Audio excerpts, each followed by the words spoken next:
To help us understand this more, let's welcome Mr. Craig Powell, a meteorologist at the South African Weather Services. Craig, a very good afternoon to you. Thank you so much for joining us, sir. Thank you. Good afternoon.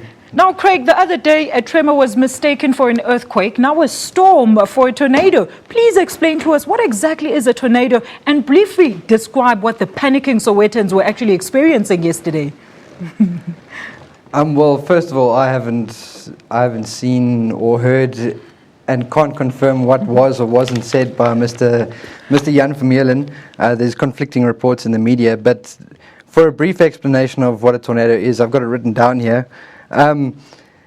It's very easily a rotating column of air that is in contact with the ground and is pendant from a cumuliform cloud and is visible as a funnel cloud with debris circulating on the ground. There can be debris, in some cases there might not be if there's no debris for the tornado to actually pick up. So what the people in Soweto were actually experiencing yesterday was indeed a tornado. It's a bit difficult to explain, but I can go into a little bit more detail as to why there's conflicting reports as to whether it's a tornado or not. Why is there conflicting reports, Craig? Please clarify this for us. Well, Jan, according to people at work, Jan checked the radar, and according to the radar, there was no indication of a tornado. But the problem in this case is that the tornado was not the result of parent rotation within the storm. Now, what that means is if there is a mesocyclone within the storm, basically cyclonic rotation within the storm, it's a larger scale feature which the radar can actually identify.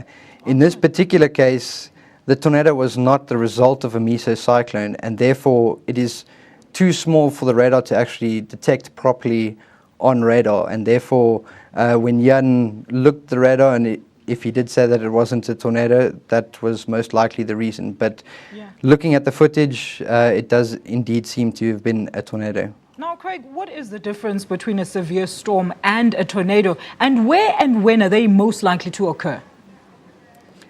Well, a severe thunderstorm is basically just the cumulonimbus cloud that a forecaster on duty may identify as having severe storm characteristics, i.e. a storm that might produce large hail or large amounts of small hail, a storm that might lead to damaging winds that includes both straight line winds and in some cases tornadoes, heavy rainfall, and it's based on radar structures. That is what a severe storm is. The tornado itself is actually a very small region that extends down from the base of the thunderstorm that is in contact with the ground. That's actually that's a much better picture. You can see a nice little column extending down from the cloud to the base of the thunderstorm. That is the tornado itself. The storm is not the tornado. The small feature extending from the base of the thunderstorm to the ground is the tornado. Now, Craig, what should South Africans brace themselves for this coming week in terms of the unpredictable weather the past few days? Well, I wouldn't necessarily say it's unpredictable. Any thunderstorm has the potential to produce a tornado. Any thunderstorm. I'm not saying every thunderstorm will produce a tornado, but any thunderstorm can produce a tornado.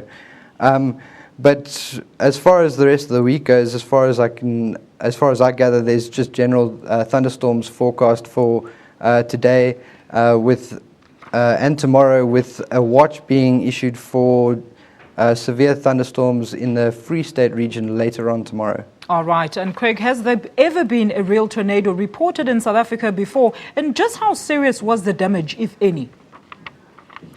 Yes, there has indeed. There's been many reports of tornadoes in South Africa, many confirmed reports. One last week Saturday at Vryheid, that was indeed a tornado. The Soweto case is also a tornado.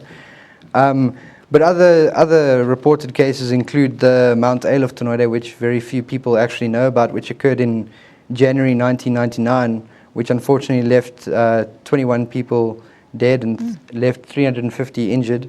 But the CSIR in 1997 had a database that extended back to 1905 and consisted of at least, or close to, 200 tornadic events.